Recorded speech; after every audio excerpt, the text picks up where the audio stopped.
Nutikomeza ntawe uzagukomeza. Tumeze neza. Mumeze neza ngo Imana yambwiye. Urkumva? Ngo Imana yambwiye. Hari ibintu ntekereza muri nje, ntaho nshaka kuvuga iby'iwanyu, ndavuga iby'iwanje kuko nibyo nzi neza. Ndashaka ngo wongere ni nkaho twagahumirije urebe iwanyu ngo bimenye yuko ubu ngubu nje nawe tutararya. Undi mutima urambwira ngo kurapfira mu nzira, ugundi urambwira ngo humura nupfa ntaho barabimenya kuko ntawe w'inzara yicaga ngo atera imigeri. Izo mbaraga urazivana hese ngo ariko saho wagendeye nta maso wagiraga. Harakijijwe. Haleluya. Yamaze inyota. Uyu mubiri wa Steven warakijijwe. Wararwanaga, warasambanaga, ariko Yesu katumukomere mu mashi.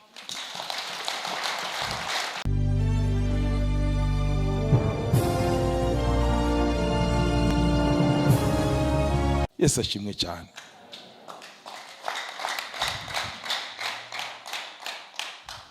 Ijambo ngiye kuvugaho riri kuvuga ngo gusobanukirwa kugirirwa neza kw'Imana. Gusobanukirwa kugirirwa neza kw'Imana. Imana ikakugira neza ariko ntubimenye. Ikibitera kudasobanukirwa kugira neza kw'Imana, impamvu nyamukuru, murebe ibiganza byanyu. Ikiganza cyawe kigira ucyo kirebe. Gifite impande zingahe? Hari ahangaha hariho, ariko cyose kigakora iki? Ikiganza. Uyu ni njewe, uyu ni weho. Uru ruhande rurafata bikumvikana, siko? None nawe hano harafataga kuki kandi ari ikiganza? Rero iyi Imana iri gukora ikoresha imbere, maze Satani akakwereka inyuma, akakwereka ko Abeli akwanga, ukibagirwa ngo hari umunsi Abeli yagukuye mu cyobo. Uwakugiriye neza umunsi umwe uzagume kumwibuka, kuko uwo munsi yatahaboneka uba warapfuye. Muhagurukire nuko uwo munsi yakugiriye neza. Yesu ashimwe cyane. Kugirirwa neza kw'Imana. Natangiye nandika aya magambo kandi ni imvugo yo benshi bafashe ngo Imana ni nziza. Sibwo mwanshubije. Imana ni nziza. Imana ni nziza. Kandi bihe byose. Kandi hari igihe tuyicira imanza. Nta munsi wari wagera ukibagirwa kugira neza kw'Imana, ukavuga ngo Mana kuki njewe wampoye iki? Kuki ntameze nk'abandi? Kuki ntabonye bino? Kuki ntageze kuri ibi? Kuki njewe narumbije? Kuki abana bananiranye? Ariko ukongera ukavuga ngo Imana ni nziza. Haleluya. Imana ni nziza. Iyi ni imvugo, ni ukuntu tubivuga mu kanwa bigasohoka, ariko mu mutima ntibyinjire. Bihwanye n'iri jambo. Bibiliya barasoma ukumva ko babivuze, ariko tujya tumenya ngo ijambo ry'Imana ni imirimo y'Imana. Iyi Imana ikivuze ishaka kugikora. Nta butigira nkawe, nta timwe igira nkawe, nta shari igira nkawe. Umva, iyo kurebye uko ikurebye ireba ishusho yayo. Abandi bakureba ngo dore ngo kirasa, ngo kira bakizanye hano, ngo bari kuvuga abayobozi, ngo kira bakizanye hano tuba bari kureba uko kimeze hano, nacyo kirakwi. Ni Imana yashimye ngo abaho ngaho muri uwo mwanya. None uragira ute? Ngo nje yikanisa nzayivamo. Umva, weho uretse kuyivamo nunapfa izahaguma. Uretse kuyivamo ngo uje ahandi, ahubwo nunapfa ikanisa izagira ite? None tuza niwinjira uvuga uti Mwami Imana ubwo naje nanje unsange. Yesu ashimwe cyane. Nenda kuvuga aya magambo. Dusobanukirwa kugirirwa neza kw'Imana, tubifata uko dushaka, tubyumva imyumvire y'umubabaro w'umubiri, Satani aduhagurukiye n'abantu be baduhagurukiye, tuje tumenya ngo Imana igira neza. Muri byose Imana igira ite?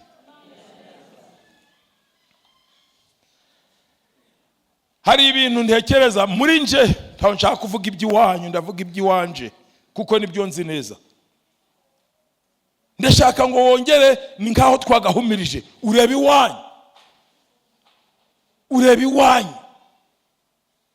Ntabwo ariyo batambaye uyu munsi, bambaye ibyo bamazemo icyumweru badakarabye, ntabo.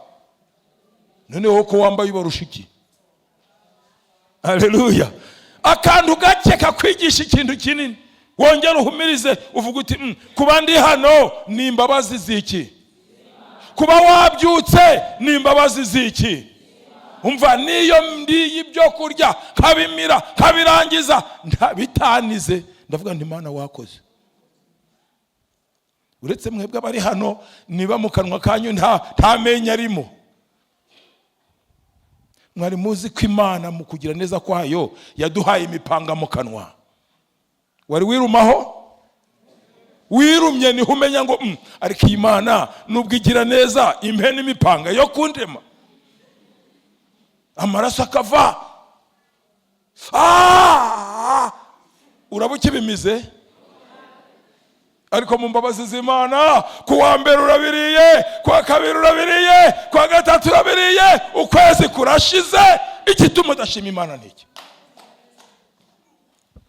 Kugira neza kw'Imana. Imana ni nziza. Hari amagambo nabonye, icyambere, Imana ihora igira neza. Urukumva? Kamere yayo ni ugukora neza. Uri kurira, umva, nubona umuntu ari kurira, we kuzihutira kumubwira ngo hora, ngo hora. Kurira ni umuti, guseka ni umuti. None ubwo nafashe umuti wo kurira kubw'umubabaro uri mu mutima, mundeke ndire, nazahora azavayo umutima uri muzima. Haleluya. Kandi mu gihe cyo ntari kurira nintangira guseka, mwana mundeke nsekeho nanje. Siko? Ejo bundi turi mu kanisa, umuntu yicaye mu ntebe arasinzira. Ubwo twebwe uri kuyobora avuga ngo aba mwese musinziriye muhaguruke mubabyutse. Oya, tuza. Umva, uyu muntu bamubwiye ngo byuka, ariko kuki uri gusinzira bari kuvuga ngo ariko mwandeka kariho ntoya gatotsi. Iwabo araragize ate? None hageze akahagira amahoro, mumureke asinzire. Haleluya. Imana igira neza mu mbabazi zayo. Iyo wasinziriye ntumenya ngo hari abaraye badasinziriye. Iyo wambaye ntumenya ngo hari abishwe n'iki? N'imbeho. Siko? Iyo wahaze uje wibuka ngo uruhande rwawe hari ababuraye. Ariko abo bose Imana irabahaze. Icya kabiri, kugira neza kw'Imana ntikurondoreka. Ubwo turi kwiga katujane n'ibyanditswe. His goodness is abundant. Kugira neza kw'Imana ntikurondoreka. Kadusoma ya magambo. Kuva igice cya 31. Abel ufite umuzindaro harya.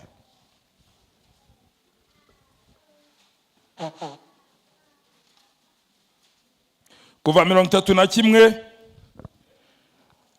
umurongo wa 19.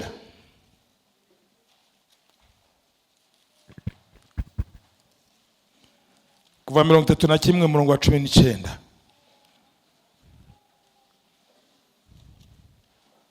Wahabonye? Nangwa nta urimo. Uyu wambwiye ngo iki? Soma 34 ture. Kuki na utaye kandi nari ngufite. Na 4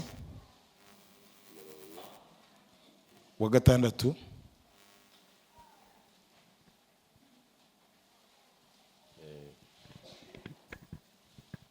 Kuva 34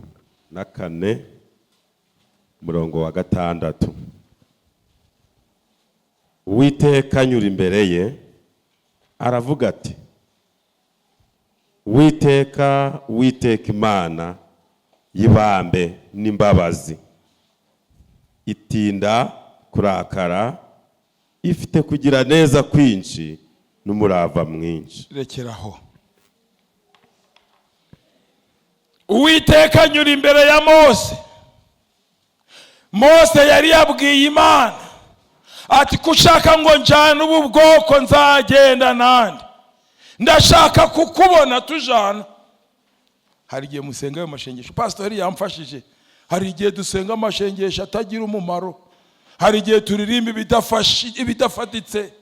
Mana nubu utabikoze, icyubahiro cyawe cyagawa. Ninde wakubwiye? Halo, Imana ubwahura kuyibwira ngo bamurire icupa, aya macupa ntuyakoreho. Mose aravuga ngo, utinda kurakara ukihanganira umunyabyaha nkanje. Sikuru gutunga mwene so agatoke, wowe Imana ikugenzuye byagenda neza. Ko wanshiriye urubanza yego, ariko wewe urwawe ruciwe byasobanuka. Mu mbabazi z'Imana yihanganira baswa nkatwe,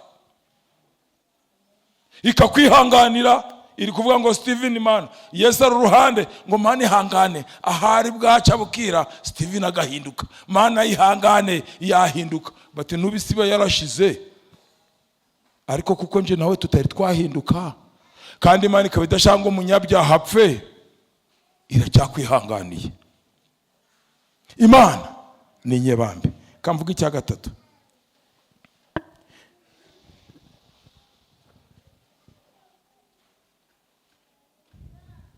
Kadusome Zaburi y'107. Mbone kuvuga aya magambo. 107 umurongo wa 8 n'uwa 9. Zaburi 107 umurongo wa 8 n'uwa 9.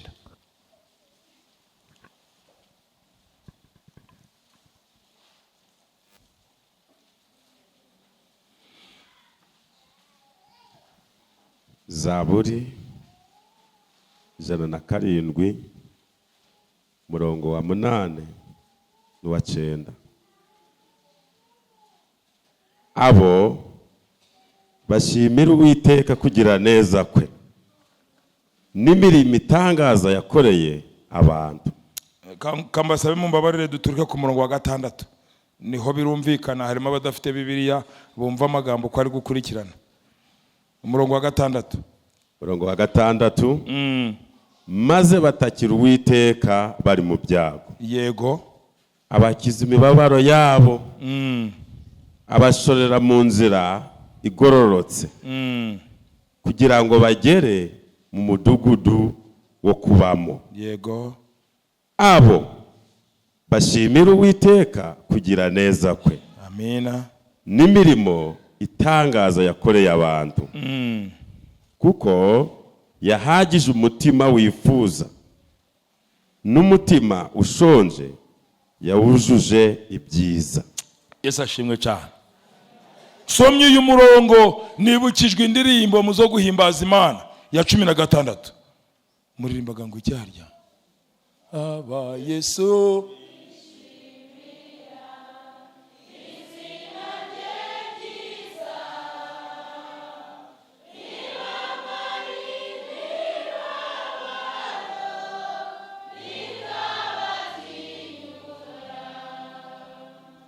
Yesu ashimwe.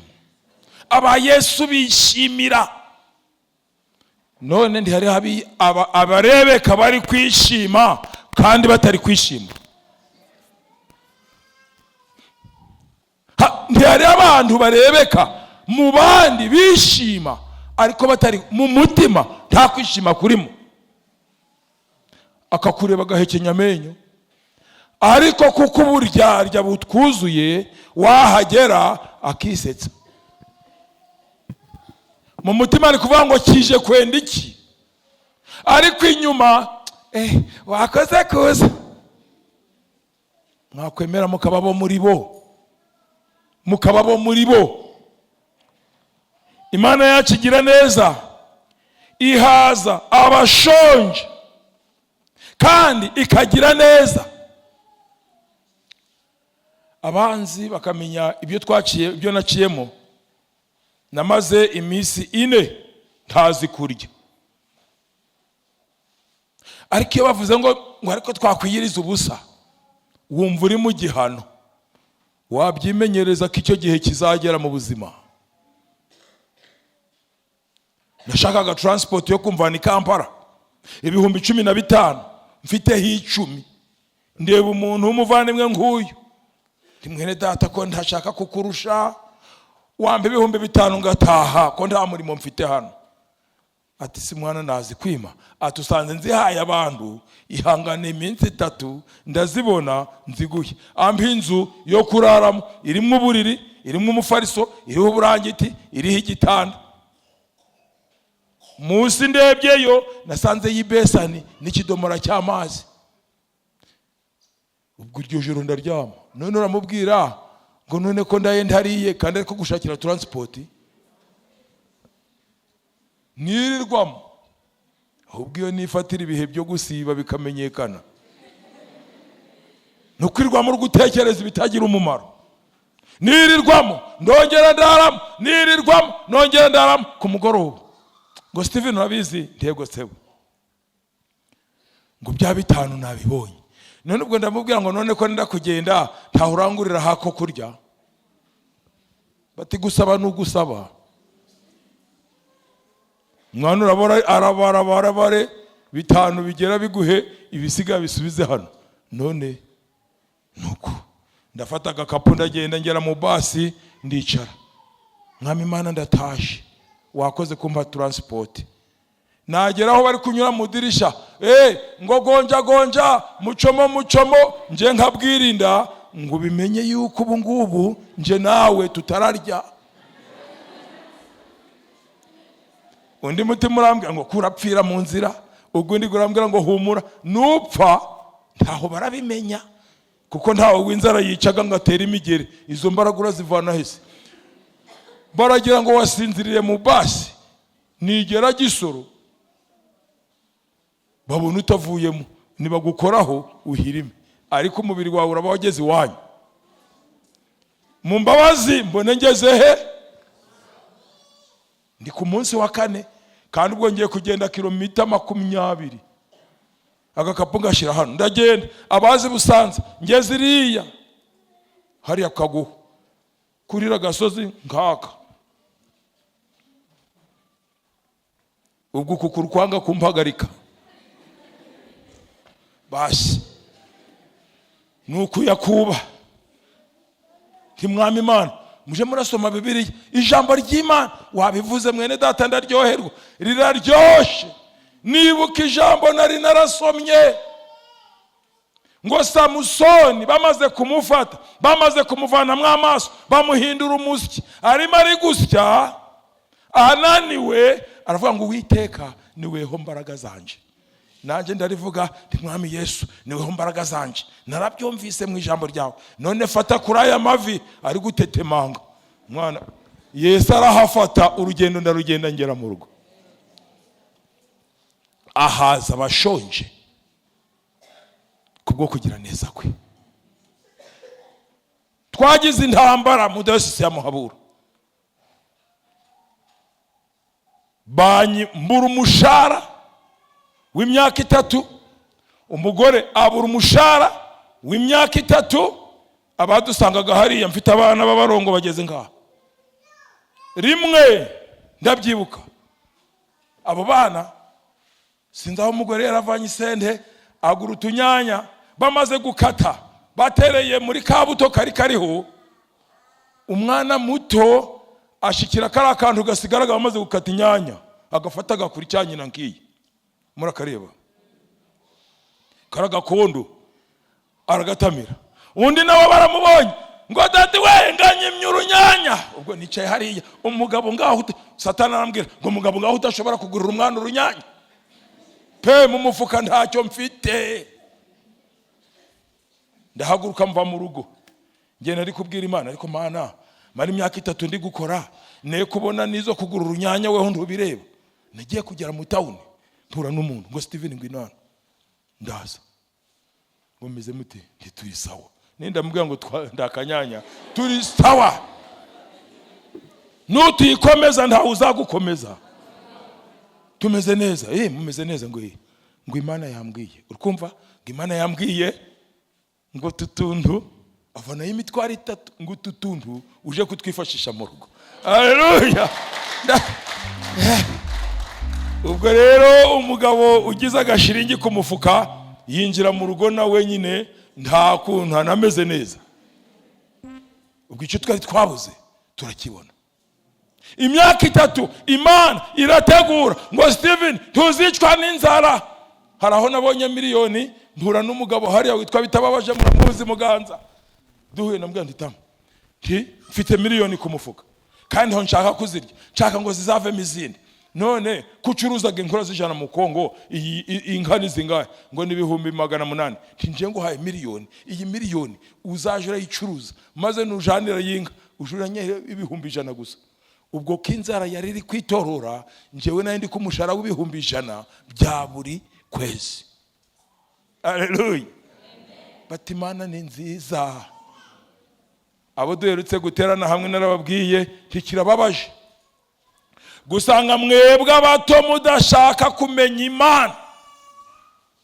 Mbega umuntu gusaza akaba ari hakizwa nukugira ngo azabone ubugingo gusa, ntabwo azanezererwa muri Yesu. Ibyo narabibonye. None njewe muri kureba uyu mwaka iminsi 19 y'ukwa 9 muri uyu mwaka nzaba mfite imyaka 59 kandi nzagira 100. None nabonye 100 iri kuba mike, ndikubwira Yesu ngo nabwo nubishaka ni 120. None iriya kari wacu Ubuziraherezo si nindababwira ko Yesu agira neza ngo muzambone mpagaze mfite imyaka 100 muzamenya Yesu uwari we. Ngo ngo abapastori barabitubwiye. Pastori barababesheraga. Udasoma Bibiliya byanyu nibyo byababwiye. Ngo manya ngo barasengaga ngo bakavuga ngo umuntu namara iminsi ni imyaka 70 kandi niyongeraho ni 80 ariko yuzuye umubabaro. Mwabibwiwe nande? Bibiliya zanyu niko zababwiye. Iyanje iri kuvuga ngo uzapfa ari muto azaba afite imyaka 100 kuko bazamera bazagira imyaka imeze nk'iy'ibiti kuko bazi Imana. Ubwo njewe ni imyaka nk'iy'igiti. Haleluya. Yesu agira neza azaguhindura. Reka niruke. Imana ni nziza. Imana igira neza. Imana itanga impano nziza zose iziha abana bayo. Zita amazina, impano zose uzita amazina. Pastor ari kuvuga yavuze impano iruta izindi kumenya Yesu. Ibindi ntumbwire, ni wenda uhanure, ni wenda uzura abapfuye, ni wenda ubwira ubutaka bumira ibindi bitaka. Ni utazi Yesu nta bugingo ufite. Ariko kumenya Yesu cyonyine ni impano yo tugomba gushimira Yesu. Yesu ashimwe cyane. Ndi kubarari kutari wamenya Yesu amushake. Wumva ufite inzara, wumva ubishaka, wumva ushaka kubibamo, wumve uri kuvuga ngo weho wiyishurire bari abagabo bariye. Urikumva aba nibo bambaye, mwemwe kuja murakinisha ibintu. Aba nibo bambaye. Nitwebwe batari bambara tuje turumva dushaka kwegerana n'abambaye. Wenda tuvuta tubariho twagutemberaho. Ayiwe umuntu yaguhobera uko mureba igitsuri. Ndi kubabaza umuntu yaguhobera uko mureba igitsuri. None amavuta uzayavana hese? Yakuramutsa. Ayiwe nimubona Steven yibereye iruhande rw'abapastori nje ni mundeke icyama narakimenya. Aba Imana yarabambitse kugira ngo baduheshe umugisha. Umugisha w'Imana mu ijuru rahari uva ku Mana ukanyura mu muntu uja ku muntu. none itapu yawe nuyitsibya uzavoma. Ndi kubabaza aho bavomera nutsibyamo hagati uzavoma. Muzanywa amazi yo bitaga y'ibiroha gusangira n'inka, mwari mugomba kunywa ku matapu. Imigisha ibanyuramo ikatugeraho. Siko twifate neza, tuyigire dute, tuyakire. Zaburi y'ijana na 19 umurongo wa 69. Aberu gusoma.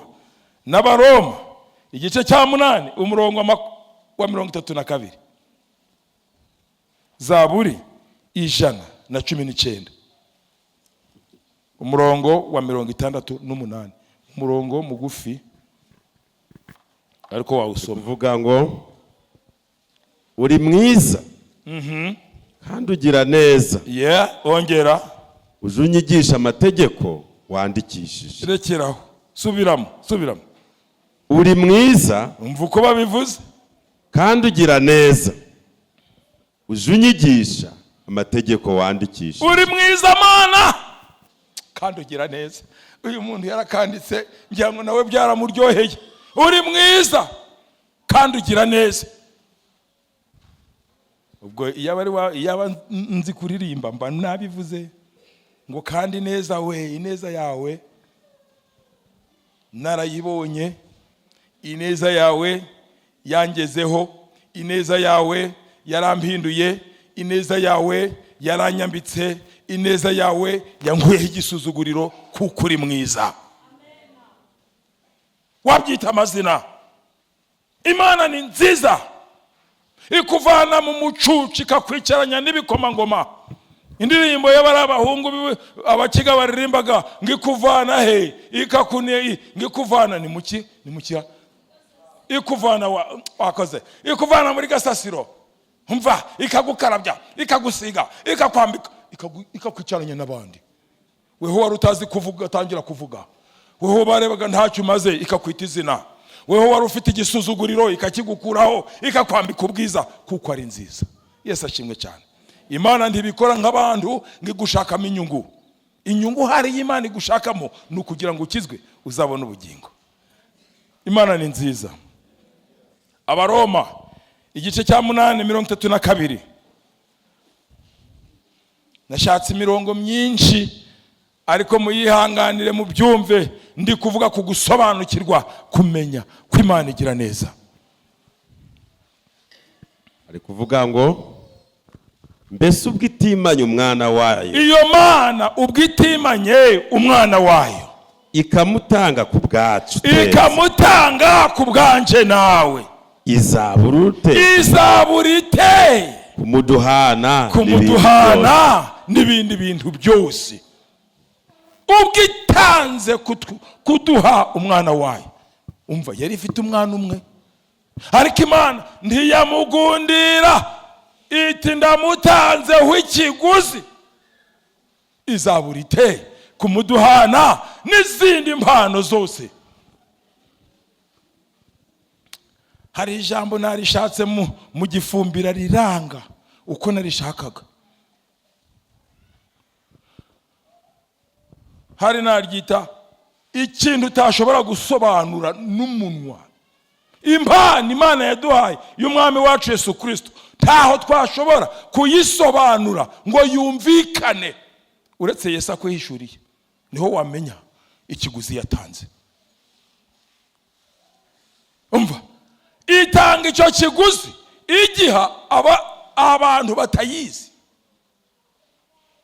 ariko weho umuntu muhaye ibivuzo. Umva ibivuzo, ngiye kwa Beri bampaye ibivuzo, Onesimo yahagera ngo ngubwo si mwana ngubwo ngubo kibaweho tutaguhaye ngo Steven si umaze bwabushera bwari burimo kandi ibivuzo yampaye pe. Ariko Imana ubwitanze gutanga umwana wayo w'ikinege. Haleluya. Ntizabura kumuguhana n'izindi mpano zose wazivuga.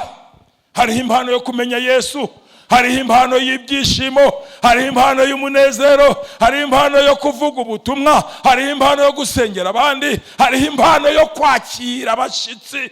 Impano ni nyinshi. Urayishaka bibwire Yesu. Umwanditsi umwe yitwa James Bryan Smith yavuze aya magambo. Hari mu Cyongereza kuvuga ngo it makes us that which is good better, heals us, restores us, improves us, strengthens us and make us right. Ngo Imana mu kugira neza kwayo iguhindura beza, iduhindura beza. Bambaye tuzi munyimerere nsomeho tunuru. Ariko aya majwi ntari uko ntanyo y'amazi.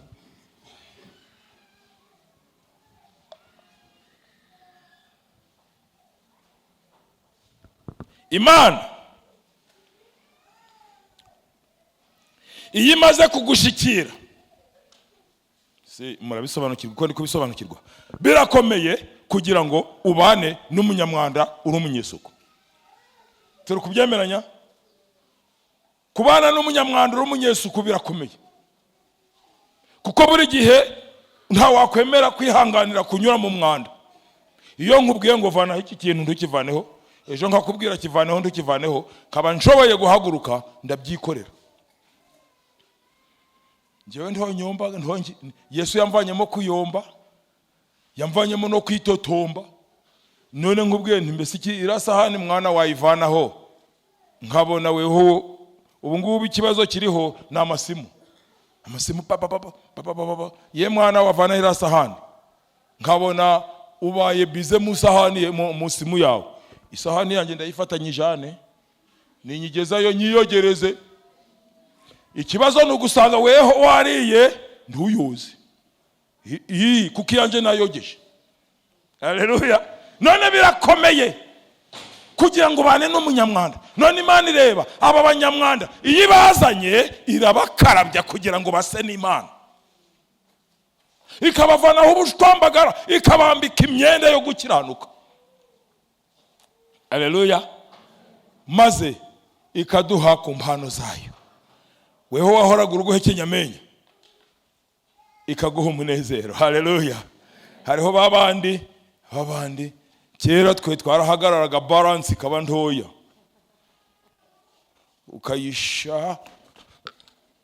ukayishaka. Yesu araduhindura, ntaho tukizungabanywa n'ubusa. Twagiraga inyota. Ndi musiniya, murumuna wanje nandi kubimubwira, musiniya ya 4 turi 7, ubwo mu mushuri turakomeye. Abana basiniya 1 bose baza, basiniya 1 udashaka kugira ngo bazamukoreho aranyura muri njewe, aranzanira umunwa w'itabi ngubwo yampaye, aranzana shiringi 100. Uwo mwaka nta uzagukoraho, uragukoraho umbwire. Turi 7 gusa mushuri, kumanywa tukanywa ikidomara cy'inzoga. Twamara kukinywa abigisha ndavuga nti Imana bahumugisha kwihanganira abasinzi 7. Ukaja mu kirase nawe ngo urukwiga, hari ibyamaze kukwambara ngo ushaka kwambika ibindi, birafatika si? Ariko Yesu ndabyibuka mu mwaka wa 88 nari ndi mu kanisa hariya Gisorora, ahantu ho nakirijwe hariya kuri ya mishishi ikanisa yari iriho, niho nakirijwe. Yesu arampindura kumbona n'uwo munsi. Yesu ashimwe cyane. Yamaze inyota harakijijwe. Haleluya. Yamaze inyota. Uyu mubiri wa Steven warakijijwe, wararwanaga, warasambanaga, ariko Yesu katumukomere mu mashi. Yangiriye neza, mbabwije ukuri, Yesu yangiriye neza. Amvaniyo ubwo ndi umusore ndi gukora ku dosisi, mbonye umukobwa, ndi mwana wabivuze pastor, ndibuka umukobwa ndagenda mureba, nuko mwana ndi gushaka ngo twubakane. Ushaka ngo twubakane wi ngo ndi kubitekerezaho. Turagenda. Yari kwiga ubunasi, musanga mutorere. Nanjye kukubaza aho ibyo nakubwiye ugejeje. Ngo Steven, tidiya wanje, ubwo ndi kumva nanjye nabivuze. Ndakubwiye we kuzongera kunkurikirana. Kandi uyu dupfuye iki? Urukumva we kujurankurikirana. Basi ubwo ibyo nitaga ibyiringiro ntibicitse amazi. Hari akantu ko bavuga ngo nukugenda nk'imennye umuhini, kugenda mbega ntabyo wavuga. Uwo mushize uruhande. Ariko Mwami Yesu urabizi nzagume ncape. Ubwo natahagaha muri iyi nzu, umuryango uri kureba ino, ubwo umuryango uri kureba hano harimo umukobwa wo ntabonaga. Bati Satani ahumishaga amaso ukareba ibitari byo, ibiri byo ubisize uruhande. Ndagenda mwikubita ahubwo namubonye ntibitemwa ngo sawa. None ko nari ndi kugira ngo twubake ngo ariko saho wagendeye nta maso wagiraga. Namubwira nari narahumye none ndi kureba. Ati nzagusubiza. Nagiye kumva ngo yego. Ntacyo nakubwira. Ubwo amaze kunyemerera dufata urugendo, toya tikanje kubwira data. Ndagira namubwira, none data nabonye umukobwa nshaka muje kunsabira. Iyo utangiye urugendo rwiza Satani ntazakureka. Mwebwe abagendaga murahagara mu nzira mukaja mu soko ntacyo muri kugura, azabagurisha. None umva amaze kumubwira, umusaza arishima. Uyu munsi ni kwa kane, ko kuri kira cyumweru barajayo. Kuwa kane wundi data yararwaye, mujana mu rwariro, amara y'ukwezi n'igice arapfa. Ntabwo bushitsi yabubonye. Satani arambwira ngo maze ibyo wishimiraga byarangiye, none ubu bizagenda bite? Umukobwa ndaza namubwiraga byose. Ntinibajije. Satani numvise amagambo muri nje, kuko abandi bari gukora ubushitsi bukabananira bafite base n'abanyina. Ntahugira sko, ntahungira data, ntahugira nyoko, ntaho mfite mama. None buzashoboka bute? Umva intege nke zanjye naje nzeguye zose, andebye araseka ngo Imana yabajanye izabukora. Haleluya! Umva amaze kubimbwira numva izabikora. Ndagenda nkora budget. Icyo gihe mu 2000 budget nyikoze, ubwo ngo nanjye nakoze budget iteye ubwoba, nkora budget ya 2.2 n'igice. Ndangije mpamagara abantu baraza barantwerera. Imana impa 2,2,800,000. Impamo bonasi 300,000 ngo tuzaje mu honeymoon. Barabyumva? Mu kugira neza kw'iyo Mana yagiye kumpa abana, impa abahungu 2 b'abarongo. Ubaho ndi kuvugira kakanya. Umwe ari Ndege mu university, undi ari Mukono. Abo ni Imana yambaye 2, ariko mu nzu yanje abana barimo. Haleluya! Abana bagize bate? Iyi Imana igize neza, hari ibyikuraho igashiraho ibindi. Weho urukunye imiryandazi, Imana iryandazi rimwe. Imana ikaza n'ikideyi cy'amandazi. Wanyimye kamwe ariko kambe kideyi. Mwemere namwe mugende nkuko Imana ishaka, mugire neza. Iyo itaratwimye umwana wayo ntizabura kumuduhana n'izindi mpano zose. Weho udakunda ubwira Imana iguha urukundo. Iyo ni indirimbo ya 364 ndayikunda. Mwami Yesu mbu rukundo urwo wakunza abo mwisi. Reka niruke kugira ngo turangize. Kugira neza kw'Imana. Imana imaze kutugirira neza, hari ikikora. Icyambere irashaka kugira ngo idushire mu muyoboro wa kamere yayo. Kamere y'Imana ni ukugira neza. kamere y'Imana ni ugushoboza abadashoboye. Kamere y'Imana ni uguterura abari kugenda bari kunanirwa. Iyo ni kamere y'Imana, natwe nibyo duhamagariwe. Icya kabiri, icya mbere navuze ngo Imana ni nziza. Icya kabiri, kugira neza kw'Imana ni uko imirimo ntari uko kwicara. Imana yacu irakora.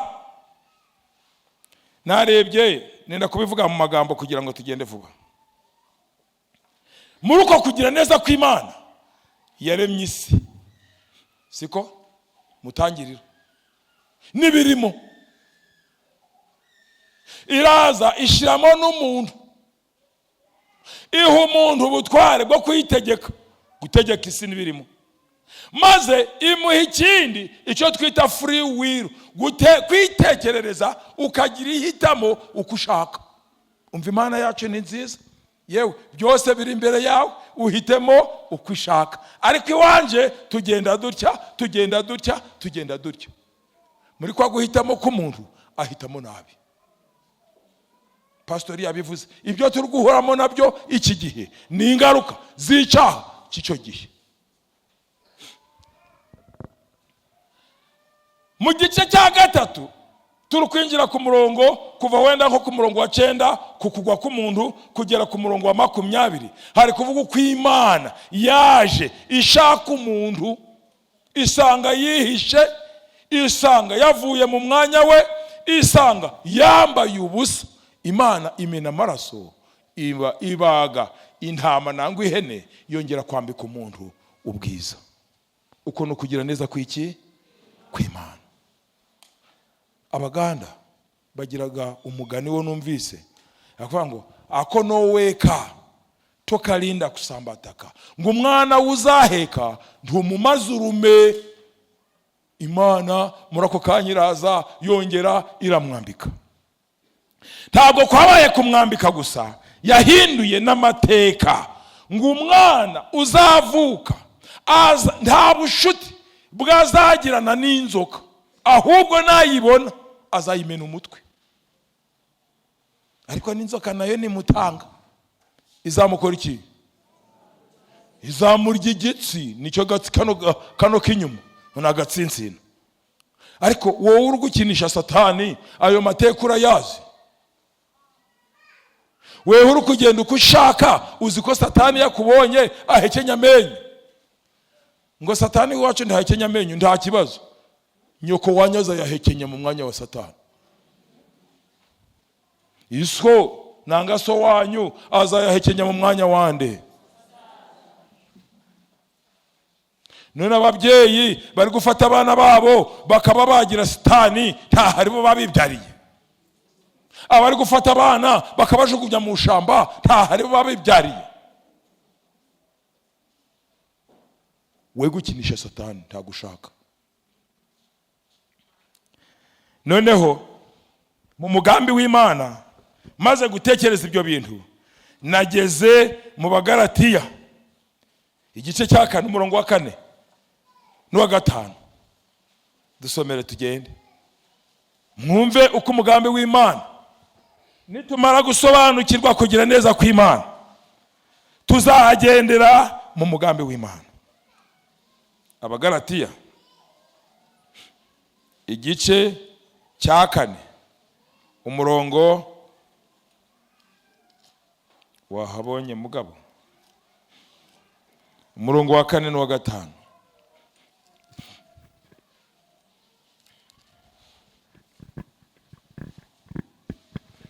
Abagalatiya gice cya 4 murongo wa 4. Maze igihe gikwiriye gisohoye. Urabyumva? Komeza. Maze igihe gikwiriye gisohoye, Imana yohereza umwana wayo, wabyawe n'umugore, kandi wavutse atwarwa n'amategeko. Komeza. Ngo acungure abatwarwa nayo, biduheshe guhinduka abana b'Imana. Haleluya. mu gihe gikwiriye. Hari igihe ntekereza nkavuga nti burya nakijijwe mu gihe gikwiriye.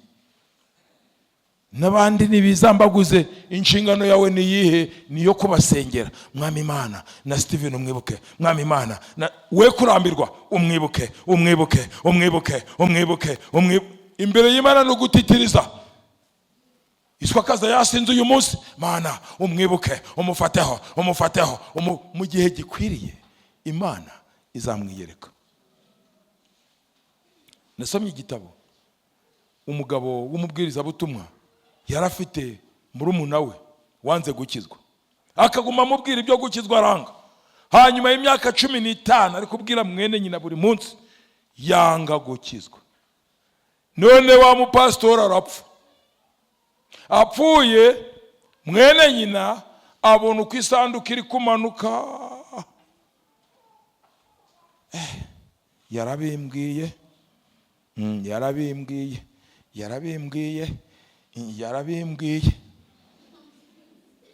yavuye hari kurira, aja gupfukama abwira Imana ngo imubabarire, uwamubwirije yarapfuye. Haleluya.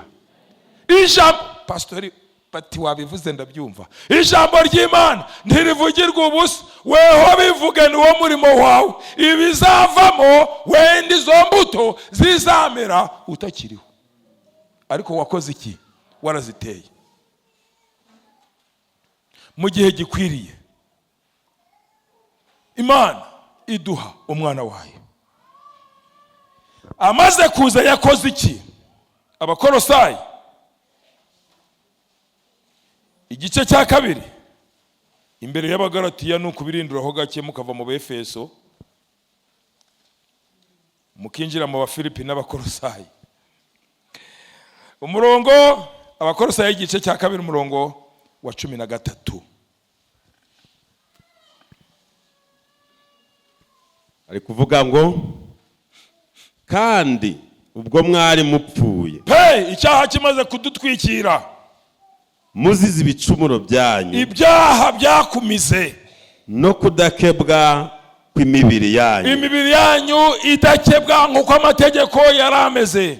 Yabahinduranye bazima nawe, iyo Mana yabahinduranye bazima nawe, imaze kutubabarira, iratubabarira ibicumuro byacu byose, ihanagura urwandiko rw'imihango rwaturegaga, ihanagura urwandiko rw'imihango rwahoraga ruturega,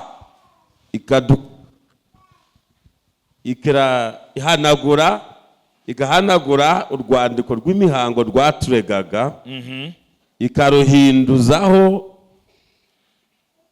kurubamba ku musaraba.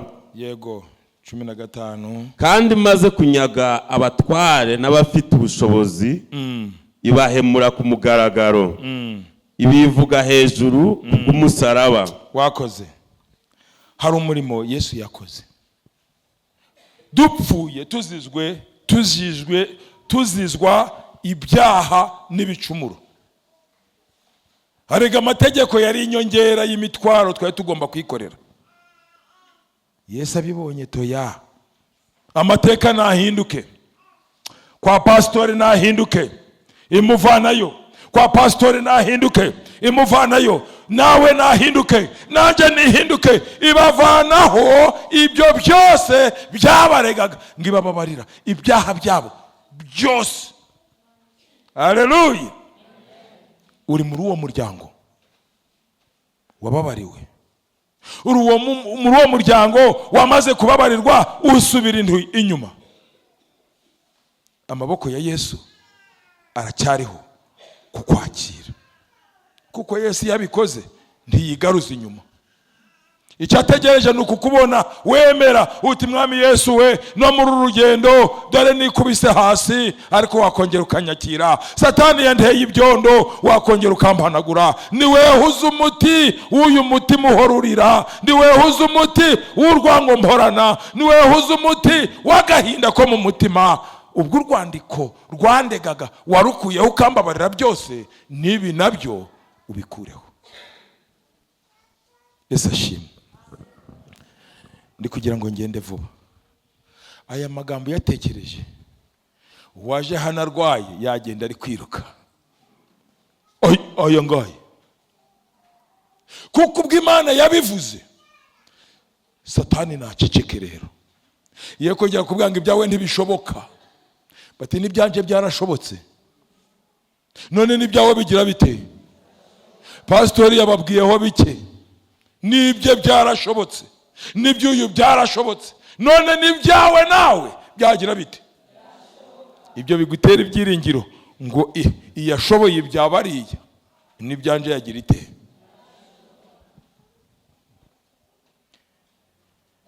Kanje ku gice cya gatatu, twaremewe imirimo myiza. Twaremewe imirimo myiza. Ikintu ndakivugaho cyane. Muri iyo mirimo myiza hari ibyo tugomba gukora no kwerekana. Kamvuga kakantu icyo gice nkirangiza. Umugabo w'umurokore na famire ye bagiye ku hoteli kurya. Bicara hanze ku kabaraza, basaba ibyo kurya. Afite abana babiri n'umugore nawe. Hari iruhande hahagaze umwana w'umusore udaheruka kurya. None abantu banyoye breakfast mu gitondo, hanyuma y'amasaha ngahe bazanye ibyo kurya ku meza, barariye, barabisunitse. Wamugabaza buhoro, nyakubahwa muraho, ngwego ngo ko nandi kubasaba ngo do biriya byasigaye ku sahani, twasigaye mu bimbi, mu bimbi. Maze do kangahe hano hepfo nta kinjirayo, none biriya. Umugabo aramureba, ngwicara, have a seat, icara. Aricara. Uzi ko hari aho baguhaga intebe wakwicara ikibuno kikanga kwicara. Intebe ndibayiguhaye yawe, ukicara ngaho hari hunduru kukubyiga, kandi intebe ari yawe yose. Aricara, bazana ibyo kurya, ararya. Ahaze ati nyakubahwa mwakoze guteka. Undi aramureba ati mwene data, ntushime njewe ahubwo ushime Yesu. Ngo Yesu niba ameze nkawe ndamwakiriye, niba ameze nkawe nanjye ndamwakiriye. Haleluya. Yaraduhamagaye ngo duse nawe, tugende nkawe, dukore nkawe, tuvuge nkawe, dufashe nkawe. None wewe uri gukora iki mu bwami bw'Imana? Haleluya. Ati niba Yesu asa nawe agakora nk'ibyawe, uwo mugabo ni mwiza, ndamwakiriye. Haleluya. None twahamagariwe imirimo myiza muri Kristo Yesu, siko? Mureke duheshe Imana yacu icyubahiro dukora iyi mirimo myiza. Aho ntasomye ngo mpazane hano, Pawulo ari kwandika ati muri inzandiko zisomeka, zitanditswe n'ikaramu, ahubwo niba babona babone Yesu, niba kumva bumve nde. Haleluya. Ariko twe gutukisha izina ry'Imana. Kanje ku cyakane ndi kurangiza, njya ngo nicyo ndi kurangirizaho.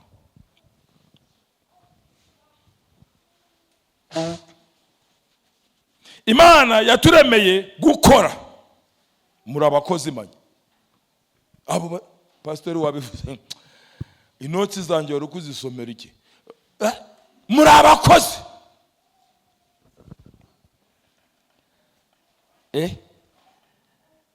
Umuntu mwaherutse kumbaza atari ko mu kanisa ntibabishura, ndise bari kutwishyura iki? Ngo ariko sti ukumva ngo bari bagomba kukwishyura.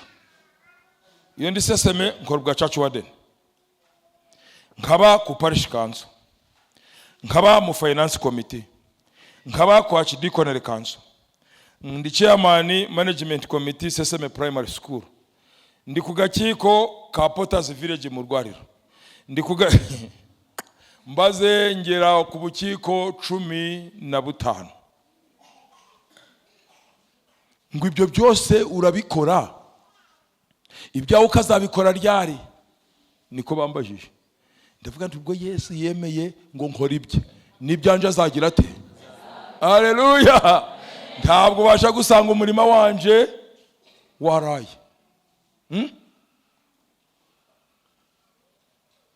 Aho nakoraga banga kunyishura umushahara.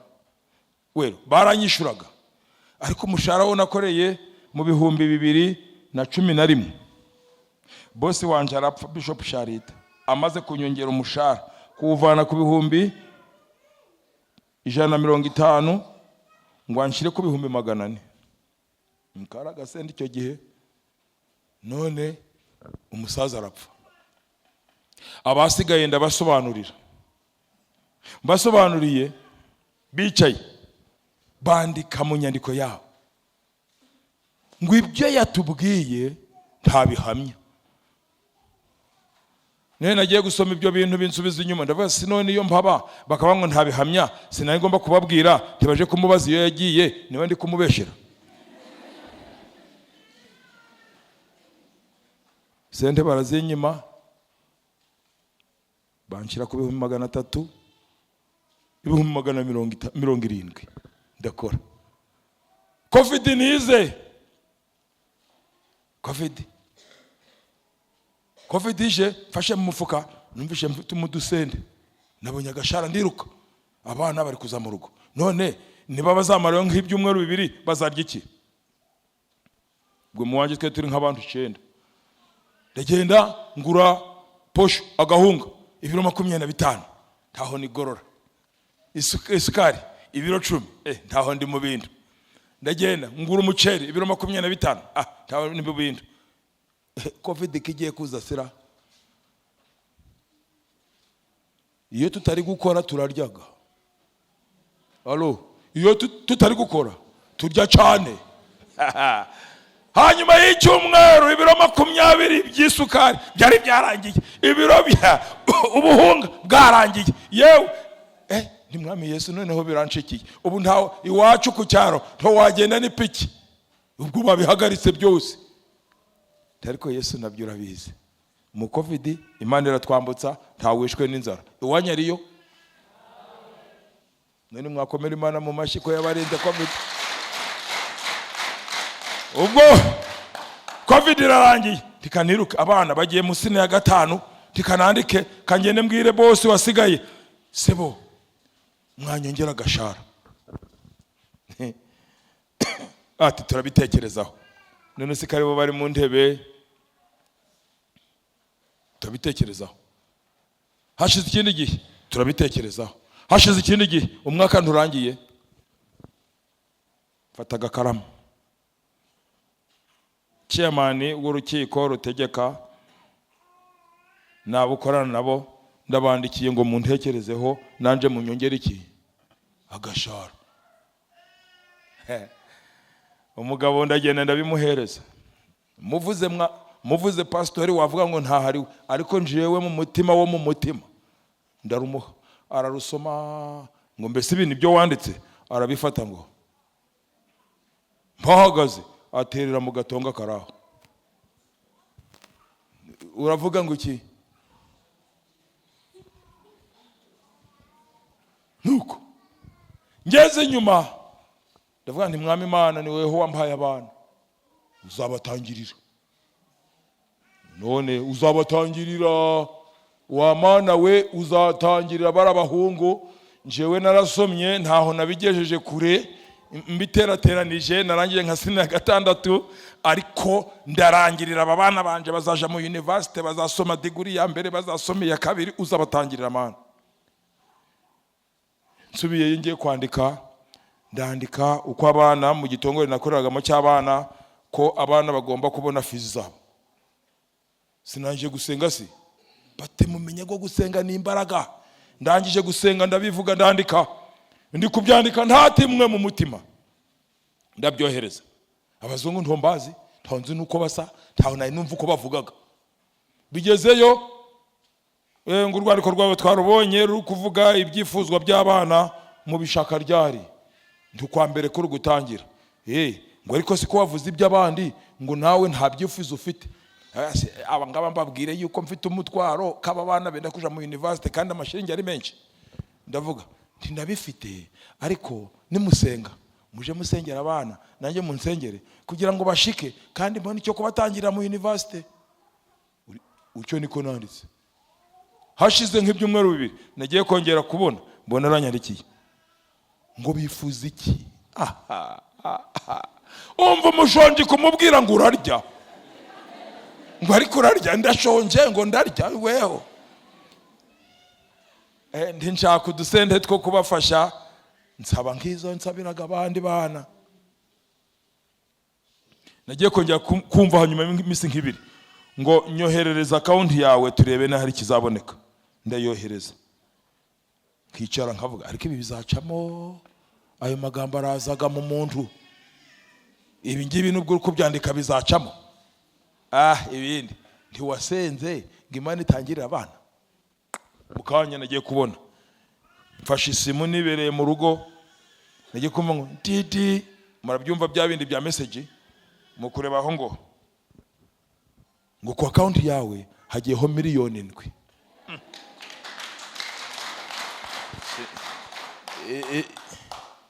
Indwi nicaye n'umugore mu nzu, ndavuga nti uyu mugore ni mubwira aratangira kuguruka wenda ntabiriyo. None abizi ntingiye kangere hara mu town ndaje. Ubwo ikinjanye no kugira ute kureba ni kakanduza ngashiramo ngo balance miliyoni 7,500. Mpindura agapiki vuba ariko kwinjira mu nzu. Haleluya! Ngo uyu mugabo abaye iki? Imana yishuye fizi z'umwana. Umugore ngo kugira neza kw'Imana yakwisize utaravuka, amateka yawe yarayahinduye utaravuka. Ikigusabaho ni iki? Hagarara mu mwanya wawe we kujegajega. Nubwo byatinda ukora iki? None bizamera bite? Imana niyiri kubivuga ngo nzi byiza nibwira nzabagirira. None weho ngo ariko kuki winjira mu murimo utari wawe? Haleluya! Iki dushakaho ni ugukizwa. Kandangize ndi kuvuga aya magambo. 1. Hari abantu bagomba guhinduka. Mu mwanya wo kugenda ndi guhekenya amenyo nuzuye ishari, nkumva ko umunezero ari w'Imana yamfatiye. Yesu ashimwe cyane. Mu mwanya wo kugenda ndi kukugambura ndagutanyaguza, umva Bibiliya iravuga ngo nimuryana mwirinde mutagira mute. Mu mwanya wo kukurumagura ndakurumagura n'amagambo wo kukubaka. Pastor ni ukurura umuyobozi wacu, ariko buriya uri kubwiriza waravuze, numva abantu barahigimye, kerekana ngo mu byo wavuze hariho Satani yakwibye ijambo, none nyabona uje urihangana. Haleluya! Pastor atabyumva hari ikibazo, ngomba kugenda ngapfukama. Haleluya! Umurimo watunaniye woroshe Mwami Imana kuri uyu munsi. Ejo pastor azabahagaze mu gituti, none mu izina rya Yesu aja kwinjira mu gituti, ushira ijambo rikwiriye mu kanwa ke. Sindagije kumuha ubutumwa si turi kujana, ariko nindamuka ndasenza pastor akavuga amagambo yavuze, urubanza ruburwanyu kuko mutamufasha amaboko, bigatuma Satani amuvangira, none iteraniro rikaba ribi. Ariko niduhaguruka tugasenga, Imana izamuha ijambo rikwiriye. Mwami mwiza, turagushimye kubw'ijambo ryawe. Reka ubwo bwiza bwawe bwongere buduhindure, kuko icyifuzo cyacu no gusa nawe. Umwanditsi ati uko turasa ndi kurerekana, ariko Yesu niyerekanwa tuzasa nawe. Turashaka kwitoza gusa nawe, turashaka kwitoza kuvuga nkawe, turashaka kwitoza gukora nkawe, turashaka kwitoza kuba nkawe. Mu izina rya Yesu ubiduhe kubw'imbabazi zawe, mu izina rya Yesu Kristo umwami wacu. Amen.